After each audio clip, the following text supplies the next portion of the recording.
Mbote partout besoin d'abisso na chaîne abino qui salut télévision na pesi bino nyonso mbote partout na confiance surtout bozo sala na chaîne abino tozo senga na bino nyonso bozali na Europe boza na Canada boza na France boza partout dans les quatre coins ya monde entier mobimba bo s'abonner massivement bo partager ba vidéo et ko sala quand même bien ceux qui vous pesi soutien na moi na mboka Benjamin na nyonso o sala kana ba information nyonso sala ka ça fait ka baton na ye vi na ye mobimba pour que aluka information fiable apesa bino ezaka ka cadeau boko kopesa na ye ezako s'abonner pourquoi pas te ketina tile na décembre to ko 100 000 abonnés ils ont vraiment quand même eloko bien to so sur le dossier constant mutamba webi ke ba renvoyer dossier wana na conseil d'état bisika oyo décision il fallait faire na wana mais to yebite ce qui lundi ministère ceux qui lundi ba juge va prononcer ou pas tozo solango et il semblerait que premier ministre Mutazali na ba na sima la main noire ya premier ministre selon des bato sur beta na temps na conditionnel des bato zo ba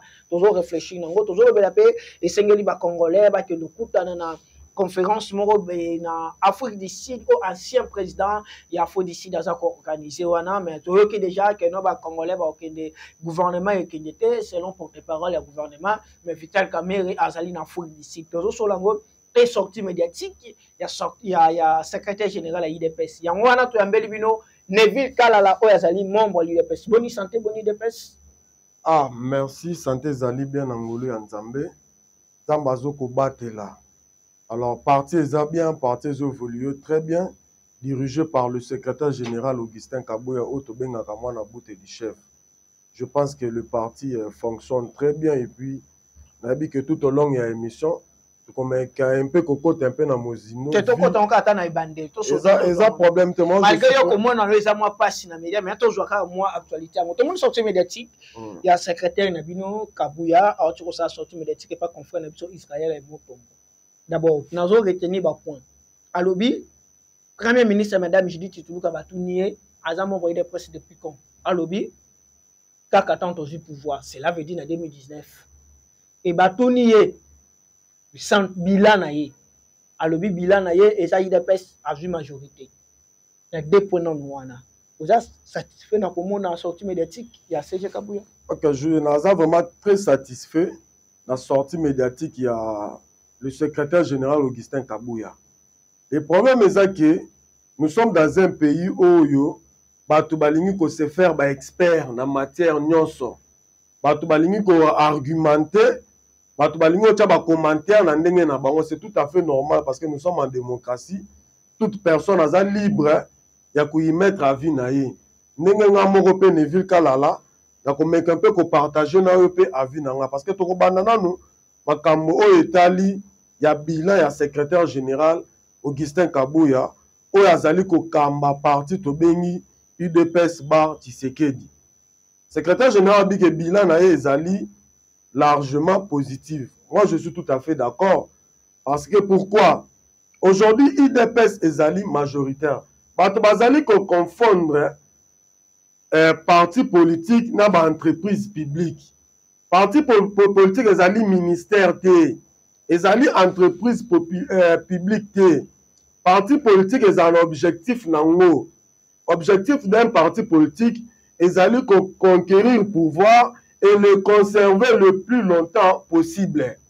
Alors, tu as dit que et là on sala qui parti et conquérir le pouvoir ezali bilan ya parti wana na gestion ya république.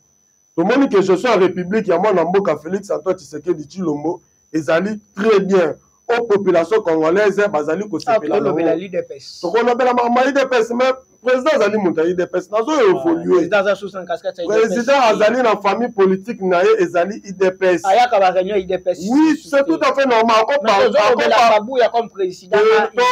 Na poko mawana ndeko bemba pesa ngai mwatana meko ko expliquer pour bande ko na biso ba meko pe ko comprendre. Idée n'a pas ce que zanine. Aujourd'hui, l'IDPS, tous allés qui n'a pas élection, tous participer qui n'a pas élection. C'est qui d'abord, il va penser qui Augustin Kabouya a un objectif il faut atteindre. Il y a Liboso, Ezali, IDPS, Assanini, Abimisa, président de la République, Lissoussou comme président de la République n'a pas élection. Tous allés, il y a un et le monde n'a pas de union sacrée.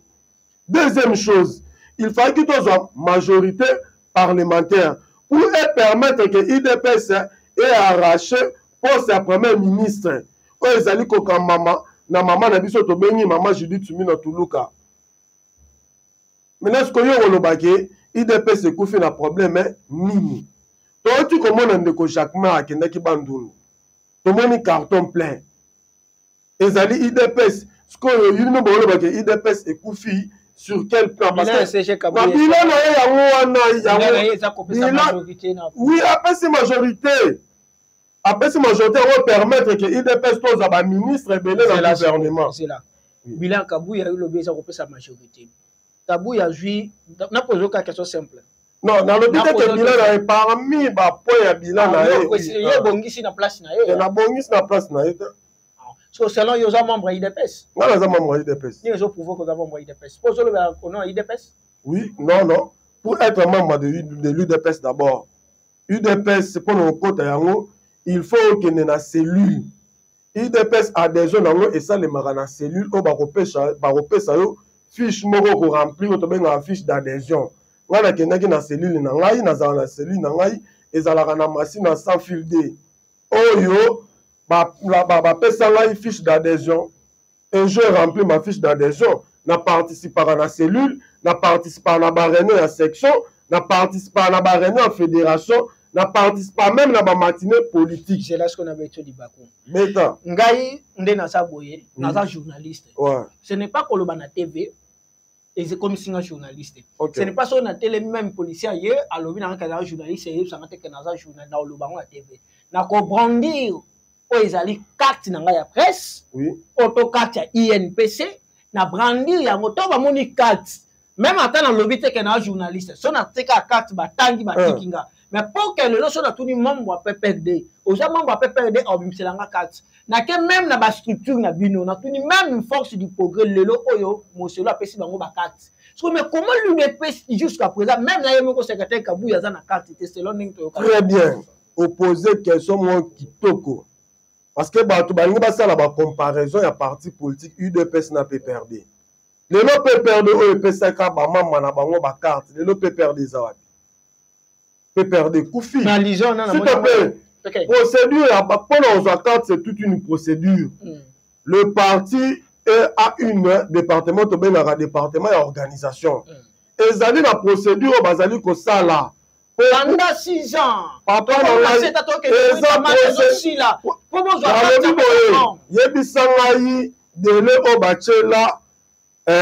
parti politique pour les cartes, base à la carte. Je dis que c'est toute une procédure. Dans le but, ils ont une procédure. Dans le but, ils ont une procédure. Procédure, d'abord, pour pas faire une carte, les lots, partout, aux la cellule, mini. On s'enregistre dans la cellule, même dans la cadre. Même dans la présidence cellulaire, pour ton information, IDPS nous a déjà ma machine. Ils sont déjà sur place et je vous dis dans quelques jours, au moment c'est toute une procédure. Procédure, nous avons une fiche d'adhésion, nous avons une cellule. À partir de la cellule, parce que ma carte va appeler ça au niveau national, va appeler ça au niveau de la fédération. C'est Madame Judith, à sa membre de l'UDPS depuis 2019, selon CG Kabouya. Vous êtes d'accord? Le secrétaire général Augustin Kabouya Azali, il y a un Azali qui a parti. Le secrétaire général Augustin Kabouya, il y a un Azali qui a parti. Au moment le problème c'est quoi? Il faut que les partis politiques, ils ont besoin d'adhésion. C'est là où je trouve les Congolais un peu très méchants dans la Maramoussou. Les partis politiques, ils ont besoin d'adhésion. Le problème est dans un parti politique. À part on a un nini, on a un parti politique. On a un peu Moutakala. Mais on a pas au moins beauté. On contribue à rater. On peut saka, 10% na parti. S'il te plaît, on a s'adhérer en 2020, a s'adhérer na 1997, on a s'adhérer à UDPS. Il n'y a pas un débat. Moi, je ne trouve pas Parce que quand on refait non, yo saderaki na 2020, on s'est monté IDPS, yo saderaki. Yo sadera na IDPS kala o lito bundi o meli ba gaz, o souffrir o sali makambu nyonso. Sikoyo oza membre ya IDPS, mais yo te ofandi wana, otikali kozwa ni poste ya ta Bukumestre. Même moto oya asadere na 2019 akomi premier ministre. Ah, ils ont membre je vous dis, moi je suis un chrétien, je crois aussi que Nzambe nengaza bonsoir le que yo nego journaliste bemba lobi ko se retrouver na TV5 on se retrouver na TV5 non mais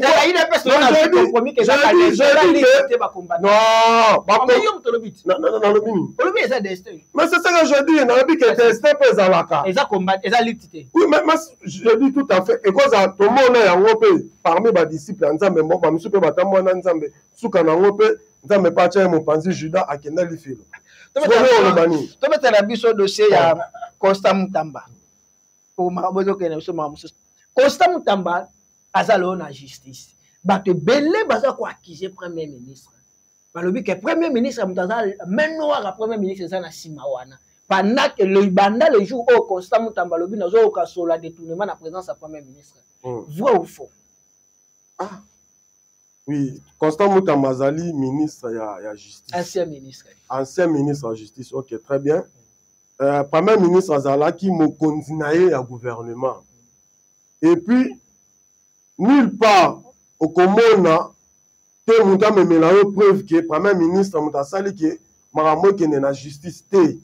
Ezali justice, ezali indépendante. Je référé dans la lettre au directeur à cabinet. Non, directeur à cabinet, mais c'est le coq que je salue en passant.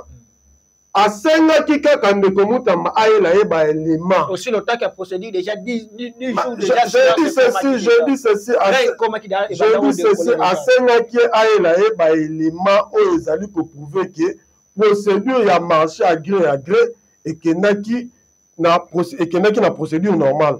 Parce que vous savez que la première ministre, elle avait instruit à tous les ministres que Moutouma côté a kené na exécution la procédure a marché à gré.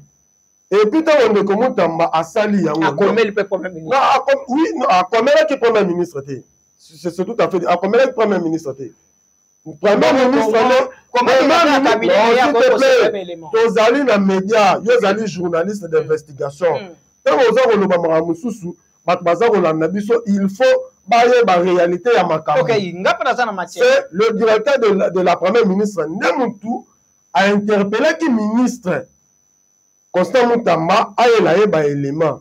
Et puis la justice non, il faut ne Mutamba a copié sa explication par rapport à Makamba. Où est le problème de la première ministre? Quand on l'obite aux abattoirs, la vérité. Constant Mutamba, tant que la marché, la marché, procédure à marché, a comméli premier ministre. A comméli premier ministre. Premier ministre, silence. Selon loi, la biche de Mboke, 10 jours, ceux qui vont continuer à passer à lever le côté, c'est qu'il a limite au salaire. Déjà, comme il a qui cabinet, comme il a premier ministre. Silence et quota qui déjà. So, comment tant ou déjà que pendant temps wana dire cabinet il y a premier ministre batala qui besoin qui tente à colande la dossier wana maintenant ba monika 10 jours ici constamment ba monika selon loi na koki ko engager c'est que premier ministre a accepté engager procédure ba yeko komana sima place bazo mona ezaki ici non eza mamoro ba jeté pourquoi le problème de Constant Mutamba il a un problème avec la justice congolaise. Mais non il y a premier ministre Ekouta wapi parce que il y a ce qu'on appelle séparation des pouvoirs. Alors, moi, je ne trouve pas que la première ministre a quoi influencé la justice et ça, on bien fonctionner, laissons la justice faire son travail. Ndekomu Tamba a été interpellé par la justice congolaise. C'est la verdict, parce que moi, je me sens un peu lésé. Il y a Koya Awa, qu'on soit place la justice, qu'on condamne Ndekomu Tamba. Ou bien qu'on donne selon moi, parce que selon moi, il faut changer à vie. Non, s'il te plaît, qu'on justice interpellée, il n'a pas place à justice. Mais je vous dis la vérité. Non, je dis ceci. Selon la thé, il n'a causé là.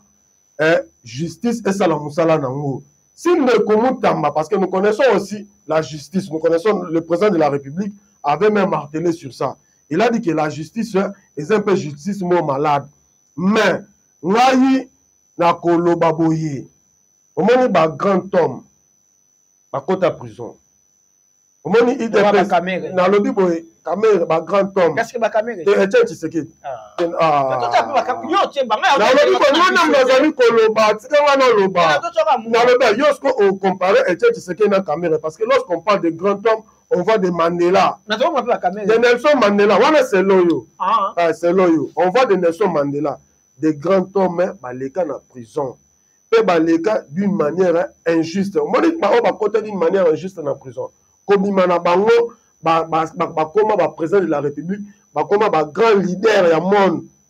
Ba koma ba toyo o ba attirer ba référence et pas na bango. Alors, ceux qui ne commettent à côté prison et que d'une manière injuste, moi je pense que un jour beaucoup de monde ne commettent à Kobima à continuer politique naé de grands hommes à bangaka prison Simon qui m'a ba côté prison ba Lumumba kutu ba panga Lumumba c'est que constat pour na kati ba grand homme ba Lumumba na lobi boye asangwa na sera idée na yote na lobi boye na lobi ezali passage ya ba grand homme pourquoi mais il y a na Nicolas Kazadité na ba passage yango na régime na bino. Pourquoi matata pone ba konana bibili banda constant à bibili banda mais ka constant Mutamba. Mais pourquoi parce que nous voyons un peu une partie de la population congolaise où ils allaient accompagner.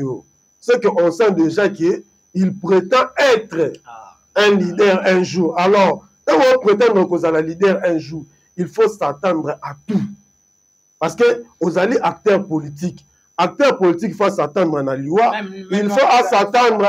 Je vous dis ce que Mandela Kolobanini, parce que le nom Mutamba, ce qui Azali, le nom selon Mutamba, c'est parce que l'UDPS est dans le pouvoir, c'est parce que Etienne Tshisekedi est un militant.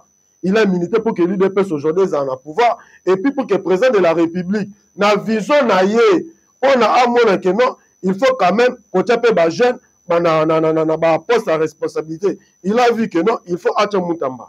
Et puis nous avons vu ce que Mutamba a fait. Mais si Mutamba prétend être un grand leader, parce que vous savez, il y a certaines histoires, il faut tout éclairer la population congolaise. Constant Mutamba, Azara na FC7. Ah oui. Azara membre à FC7. Azara qui parmi les jeunes, qui ont la réunion à FCC. Dans le dernier carré, na ba prise de décision, to bando mona Constant Mutamba. Est-ce que M. Kabila appelle ça une chance ou non? Parce que les gens qui tombent élu solo, parce que les gens veulent voir que notre IDPS est ligne Constant Mutamba. Non. Ba pese occasion à travailler. Kabila a tiré la copie sa Constant Mutamba ba occasion à son poste de responsabilité pour que Mokili Lelo ait élu solo ya Mutamba. Cela veut dire selon idée na yo, c'est régime on est basali constant. Oh mais c'est tout à fait normal. Azali fruit ya Fachi Beto, Azali fruit ya régime ya Félix Antoine Tshisekedi. Pour qu'on puisse un joueur à matin na terrain, c'est que entraîneur il faut montrer que joueur on a poste wana à mériter na zalawana malgré cela veut dire que non na kati IDPS il y avait des gens oyo selon yo bazala ki wana bazala mais comme le président a pesi confiance c'est pas Mutamba pour montrer que ma compétence to makambo eza place à constant Mutamba quelque part pour IDPS bazala na moti non koloba bilo kozo koloba wana te koloba te que non IDPS tozali na ba compétence te tozali na ba jeune bazali ba compétent pour bazo ba poste de responsabilité basa na lobi boye non s'il te plaît IDPS ko bazo betele maboko basali na constant ou a dépasser constant yebisa la ministre ni ya IDPS a violé la procédure na kati ya gouvernement nani Nicolas Kazadi baloba ikena décès na ye ya na lobi o ya violé parce que vous savez hein, il faut à un certain niveau to longolaka ba émotion au moins le ministre de la justice il est censé il y a qu'on respecter la procédure non sur la République. Il y a qu'on respecter la loi, les lois qui régissent l'État congolais. Et ça, le roi ministre de la Défense, on sait qu'on comprend. Et ça, le roi ministre de la Défense, pays en guerre, il y a une responsabilité que sont ma minduki. On sait que ma minduki m'a payé, ma rebelle, ma boto limboka. Il faut pas tenir rigueur. C'est tout à fait normal avec un ministre de la Justice. La loi dit que pour décaisser l'argent, il faut 30%. Il y a décaissé 60%. Est-ce que moi me bouge? Non, s'il te plaît. Ce qui est ministre de la Justice, moi je ne suis pas contre Moutamba. Moutamba, c'est un garçon que j'apprécie beaucoup. Non, pas un garçon, mais oui, c'est un monsieur que j'apprécie beaucoup par son courage. Parce que c'est un monsieur courageux, c'est un jeune comme moi, après sa carrière. Mais un ministre de la Justice, mon cher, il est censé de garantir la justice congolaise à tous les niveaux. Eza acharnement te, eza motema mabe te, eza eloko moko na osepela nango pour que l'homme soki azwi lisusu poste moi ya responsabilité, parce que vous savez nous les jeunes, parce que au moins le président de la République démocratique du Congo il faut tout sepela na ye yo ebite na mboko to nobeteli solo ke oke pena pose musala ba biso ke oza na expérience il y a combien des années, mais avec le président de la République aujourd'hui à tel cas que nos jeunes ont un diplôme na ye to pesa ye chance. Dossier à Tambo Mbeka. Ancien président ya Afrique du Sud a bénéficié réunion conférence Oyo Vital Kamé quelques membres par gouvernement fait bazala na to monu que Patrick Mouyaya ko porter par gouvernement a dit que gouvernement ko participer. Est-ce que Zali mabe? Mais aussi le temps que Bobo iba qui ne ko participer bana mais sika awa ba église catholique ba dossier nga dialogue biso na soto so. Moni église catholique. Église catholique, les longs en considérant parmi les supplétifs à Rwanda. Donc, si nous pouvons dire aujourd'hui, nous pouvons dire que la République démocratique du Congo est agressée par les Rwandais et ses supplétifs. Parmi les supplétifs, Tozali na M23, Tozali na AFC, Tozali na Senko. Tozali na Senko. Parce que ceux qui ont l'église catholique en général, il y a d'autres prêtres catholiques qui sont contre Ndeko Chole. Pourquoi on a dit que Senko aujourd'hui est considéré parmi les supplétifs? Il y a Rwanda. Nulle part au Komona Ndeko Amongo, Ndeko Chole, Ndeko Onani Muteba ba condamné agression rwandaise. Alors que ba pays mususu, ba état mususu, ba instance mususu internationaux, bazali ko condamné Rwanda. Mais toi tu comment le président ya Senko, monsieur Muteba, afani nanga qui est nanga aujourd'hui? Nanga c'est un criminel. Nanga tue les Congolais, ba fani nanga bazali ko mela, bazali ko seka. Et j'aurais appris que tu vas penser que na basi rwandaise na butuana. Nazo ebiso vérité. Bon ceux qui m'ont allié Amélie. Amela whisky suka na ngozani. Nekobemba. Suka na ngozani ba ko pese basi nini. Basi oyo ba présentaka biso na ba page na bango tala bango za basi nini. Eza ba rwandaise. Ba pese ki yango. Nazo ebiso vérité. Donc je vous dis que la position aujourd'hui il y a M. Tambo Mbeki. Thabo Mbeki n'a pas une leçon à donner en République démocratique du Congo. C'est un voyou. Oh. Oui, je vous dis que c'est un voyou qui est en Afrique d'ici. La partie de un voyou. Mais c'est un Thabo Mbeki à défendre Kabila. Pourquoi ils ont défendre Kabila? Aujourd'hui, je vous dis que le titre est belé minier. Pour l'État congolais a Botoli, parmi Batouana Thabo Mbeki Azana Kati. Ce monsieur-là, il bénéficiait na minerai ya la République démocratique du Congo avec M. Kabila sous le régime ya M. Kabila. Lorsque l'actuel président de la République, Félix Antoine Tshisekedi, a eu un pouvoir, a dit non. Minerai à Congo, il faut ezonga na ba Congolais. Atalabo, Thabo Mbeki. Atalabo, ba président ba Kenya. Atalabo, Rwanda. Non, moni Thabo Mbeki azali ko organiser biloko wana. Je vous dis Thabo Mbeki azali ko bengisa ba abengisi Moïse Katumbi. Abengisi ba Kabila, abengisi ba nanga. Mais yo yebite ke rapport ya ONU, ya ba expert ya ONU. O eta ko bimekolo ba ke Moïse Katumbi na Kabila bazali en connivence na M23 ezali koboma ba Congolais eza ONU. Comment un état sérieux ekola mukana tongo teke ne kofana na bato bazali kopiller minerai ya Congo? Et je soutiens la position du gouvernement congolais parce que aujourd'hui président de la République alobaki toko négocier kate na bato bazali koboma ba Congolais. Soki bango bako s'organiser na dialogue na bango wana ekosukaka na Afrique du Sud, mais awa na Congo na aéroport anjila na muto akoma zati. Message na bandeko na biso. Non, mais message na opesa bandeko ba tu kolanda biso ezali ka moko. Ba Congolais il faut ba briser père. Ndenge ba Congolais mususu ba beti mutu wana na poto. Ba beti na mutu wana aloba mingi wana. Piro. Oh, bongo ba caméra ezali te. Ya muta ba caméra. Fa chona ba kwa nyoso mona ndenge bazo bazokota. Amoni bango te. Ba caméra emoni te. Na lobi boye za décharger. Jour ekozala sikoyo ekufi. Akoluka nzela kobimela. O basala neza muke. Pourquoi je dis ça? Papa na ngai. Ba Rwandais baza koboma bandeko na biso ba Congolais. Yo za kolamuka na tongo za koloba baya bazwa Kisangani. Kisangani na bakoya kozwa ngo te ke batambola boyi.